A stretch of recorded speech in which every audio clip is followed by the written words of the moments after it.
Kedves ballagó nyolcadikosok! Sok évet töltöttetek el ebben az iskolában. Eljött az idő, hogy tovább lépjetek, és szeptemberben már egy másik iskola csengője szólít tanulásra titeket.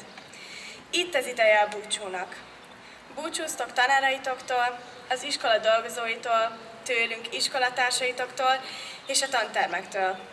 Búcsút vesztek a titkokkal telért iskolapadoktól is. Sok szép évet töltöttetek ezen falak között. Kisdiákként szorongva léptétek át az iskola küszöbét, valami új, ismeretlen világba kerültetek. Tanítóitok sok-sok türelemmel vezettek be titeket a betűk és a számok birodalmába. Felső tagozatban ismerős, vagy még ismeretlen tanárok fogadtak titeket. Segítségükkel bővíthettétek ismereteitek körét, de ne feledjétek! Nem csak a tananyagot tanulhattátok meg tőlük, nem csak tanítottak, neveltek is benneteket. Sokszor talán nem hittetek nekik, de higgyétek el, ők csak a javatokat akarták. Mindent, amit tettek, értetek tették.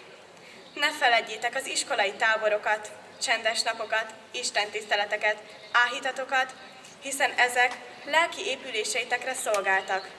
Reméljük, ezek üzenete elkísér benneteket életetek következő szakaszában. Búcsúzunk most tőletek, mi hetedikesek, hát itt hagytok minket, kiléptek a védett fészekből. Irigyellek és feltelek titeket egyben, hiszen olyan kihívásokkal fogtok szembenézni, amiknek vagy meg tudtok felelni, vagy nem. Már nem fog titeket körülvenni szeretett iskolán gondoskodása, féltő szeretete. Üres és csendes lesz az iskola nélkületek, de soha ne feledjétek, hogy a Bocska István Református Oktatási Központ általános iskolájának tanulói voltatok, és emléketeket sokáig őrizni fogjuk. Szomorúan gondolunk arra, hogy vége szakad az együtt eltöltött időnek.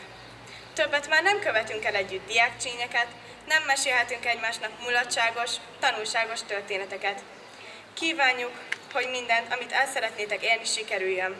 Ady Endre soraival búcsúzunk. A szárny megnőtt, üresen áll a fészek. Csak álom volt a szép diákvilág. S mint fecske, anyasi szélben, ma szárnyat bont egy sereg diák.